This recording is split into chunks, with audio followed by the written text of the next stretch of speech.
Assalamualaikum warahmatullahi wabarakatuh.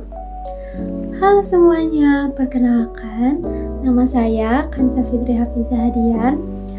Di sini saya akan mempresentasikan hasil kerja saya mengenai UAS Pendidikan Agama Islam. Kalau begitu, kita lanjut ke soal yang pertama, yaitu mengenai pernikahan Farhan dan Aisyah. Dengan keputusan Farhan dan Aisyah, tujuan utama pernikahan dalam Islam adalah untuk menyempurnakan agama, menjaga keturunan, dan meraih kasih sayang. Pernikahan bukan sekedar perayaan mewah, melainkan ikatan suci yang didasarkan pada cinta, saling menghormati, dan tanggung jawab bersama. Putusan Farhan dan Aisyah untuk menikah adalah langkah yang sangat baik dalam rangka menjalankan sunnah Rasulullah. Namun, mereka perlu memahami bahwa pernikahan bukan hanya tentang pesta meriah, melainkan tentang membangun kehidupan rumah tangga yang sakinah, mawadah, warahmah. Yang kedua, solusi dari tekanan orang tua terkait pesta pernikahan. Farhan dan Aisyah perlu menjelaskan kepada orang tua tentang niat mereka untuk mengadakan pernikahan sederhana sesuai ajaran Islam dan alasan mengapa pernikahan sederhana lebih sesuai dengan nilai-nilai agama dan visi misi mereka untuk masa depan.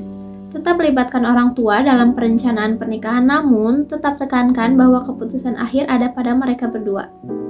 Lalu mengenai kekhawatiran Aisyah tentang peran dan pendidikan setelah menikah, Farhan dan Aisyah perlu membuat kesepakatan, baik itu tertulis maupun tidak, secara bersama tentang pembagian tugas rumah tangga, dukungan, dan bagaimana kelanjutan pendidikan Aisyah ke depannya. Farhan harus memberikan dukungan penuh Aisyah untuk melanjutkan pendidikannya.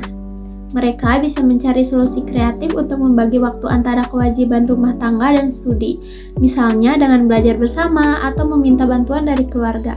Lalu, saran dari teman Farhan untuk menunda pernikahan. Farhan dan Aisyah perlu melakukan analisis finansial yang realistis untuk memastikan bahwa mereka mampu untuk membiayai kehidupan rumah tangga yang sederhana baik sekarang maupun ke depannya. Mereka juga harus memprioritaskan kebutuhan dasar rumah tangga seperti tempat tinggal dan makanan daripada memenuhi keinginan semata. Cari peluang untuk menambah penghasilan, misalnya dengan bekerja sampingan atau mengembangkan usaha kecil-kecilan untuk meningkatkan pendapatan.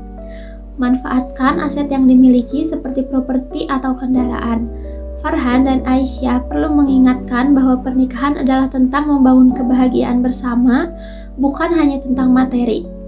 Jelaskan bahwa dengan kerja keras dan doa, mereka bisa membangun kehidupan yang lebih baik. Lalu menjalani pernikahan yang sesuai dengan nilai-nilai Islam. Memulai hari dengan sholat berjamaah akan mempererat hubungan dengan Allah Subhanahu wa Ta'ala dan pasangan. Membaca Al-Quran, menghadiri kajian, atau mengikuti pengajian bersama dapat memperkaya pemahaman agama dan memperkuat iman. Berdoa bersama untuk memohon keberkahan dalam rumah tangga dan perlindungan dari Allah Subhanahu wa Ta'ala. Menunaikan zakat merupakan kewajiban bagi setiap muslim yang mampu dan dapat mendekatkan diri pada Allah Subhanahu wa Ta'ala. Hubungan baik dengan keluarga besar, menjaga silaturahmi dengan keluarga besar dapat memperkuat dukungan sosial dan menciptakan lingkungan yang harmonis, saling menghargai dan menghormati, selalu berusaha untuk saling memahami dan menghargai perbedaan pendapat. Hindari perkataan yang menyakitkan dan tindakan yang merugikan satu sama lain. Luangkan waktu untuk berkomunikasi dan bertukar pikiran secara terbuka dan jujur. Dengarkan pendapat pasangan dengan seksama, bersama-sama membangun rumah tangga, libatkan pasangan dalam setiap keputusan penting yang berkaitan dengan rumah tangga, saling mendukung dan menyemangati dalam menghadapi segala tantangan. Mempertimbangkan investasi yang halal untuk meningkatkan pendapatan dan mencapai kemandirian finansial. Usahakan untuk menghindari hutang yang tidak perlu dan melunasi hutang yang sudah ada secepat mungkin. Soal yang kedua, susunlah 3 strategi praktis yang bisa diterapkan Ustadz Hasan untuk meningkatkan hubungan emosional dengan siswa. Yang pertama, membangun kedekatan personal. Selain di dalam kelas, luangkan waktu untuk berinteraksi dengan siswa secara personal. Misalnya saat istirahat atau setelah jam sekolah. Ajak mereka Ajak mereka mengobrol tentang hal-hal yang mereka minati. Tunjukkan ketertarikan yang tulus terhadap kehidupan pribadi siswa. Tanyakan tentang hobi, keluarga, atau pengalaman mereka dan apapun yang mereka suka. Usahakan untuk mengingat nama semua siswa karena biasanya akan membuat siswa merasa dihargai dan diperhatikan. Jangan ragu untuk memberikan pujian atas prestasi atau usaha yang dilakukan siswa. Pujian yang tulus dapat meningkatkan motivasi dan kepercayaan dalam siswa. Lalu, ciptakan suasana belajar yang nyaman. Hindari menggunakan bahasa yang terlalu formal, baku, atau sulit dipahami. Gunakan bahasa yang sederhana dan komunikatif agar Ustadz Hasan dapat berkomunikasi dengan mudah kepada siswa. Jangan hanya terpaku pada ceramah. Gunakan juga metode pembelajaran yang jauh lebih interaktif seperti diskusi kelompok, permainan, atau proyek. Ciptakan suasana kelas yang menyenangkan dengan yang positif atau cerita menarik dan berikan kesempatan kepada siswa untuk menyampaikan pendapat dan ide-idenya. Lalu, jadilah teladan, selalu tunjukkan sikap yang positif dan optimis di depan siswa. Jadilah guru yang jujur dan terbuka dalam hal apapun. Jika ada kesalahan, akui dan minta maaf, jangan termakan gengsi. Terapkan aturan kelas secara konsisten dan adil. Perlakukan semua siswa secara rata dengan adil dan tanpa diskriminasi.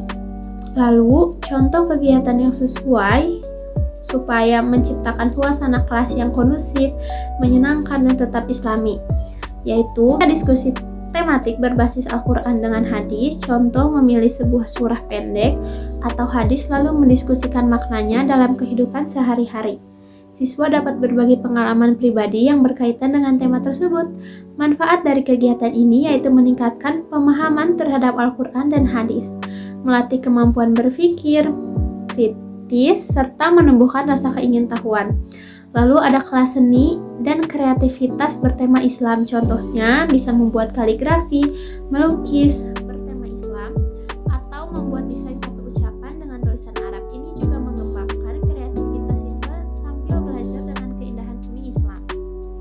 Lalu soal yang terakhir, apa yang Anda pahami tentang Islam yang rahmatan lil alamin, ekonomi syariah, dan pernikahan dalam Islam? Yang pertama, Islam rahmatan lil alamin secara harfiah, Islam sebagai rahmat bagi seluruh alam. Ini adalah konsep fundamental dalam Islam yang menyatakan bahwa Islam hadir sebagai rahmat dan kebaikan bagi seluruh umat manusia tanpa terkecuali. Tujuan utama Islam rahmatan lil alamin adalah menciptakan perdamaian, kesejahteraan, dan kebahagiaan bagi seluruh umat manusia. Lalu yang kedua, ekonomi syariah. Sistem ekonomi yang berbasis pada Al-Quran dan As-Sunnah. Prinsip-prinsip dasar ekonomi syariah adalah keadilan, kejujuran, dan keseimbangan antara kepentingan individu dan masyarakat. Menolak segala bentuk riba atau bunga dalam transaksi keuangan, kewajiban mengeluarkan sebagian harta untuk membantu mereka yang membutuhkan. Setiap transaksi harus dilakukan dengan adil dan transparan. Keuntungan usaha harus dinikmati bersama, bukan hanya oleh segelintir orang. Mewujudkan kesejahteraan masyarakat secara keseluruhan, mengurangi kesenjangan sosial, dan menciptakan sistem ekonomi yang berkelanjutan. Yang ketiga, pernikahan dalam Islam. Pernikahan dalam Islam adalah sebuah institusi yang sangat penting dan memiliki makna yang sangat dalam. Dengan memahami tujuan, prinsip, dan syarat-syarat pernikahan dalam Islam, diharapkan kita dapat membangun keluarga yang sakinah, mawadah, warohmah. Baik, terima kasih atas waktunya. Mohon maaf bila ada kesalahan kata. Wassalamualaikum warahmatullahi wabarakatuh. Dadah.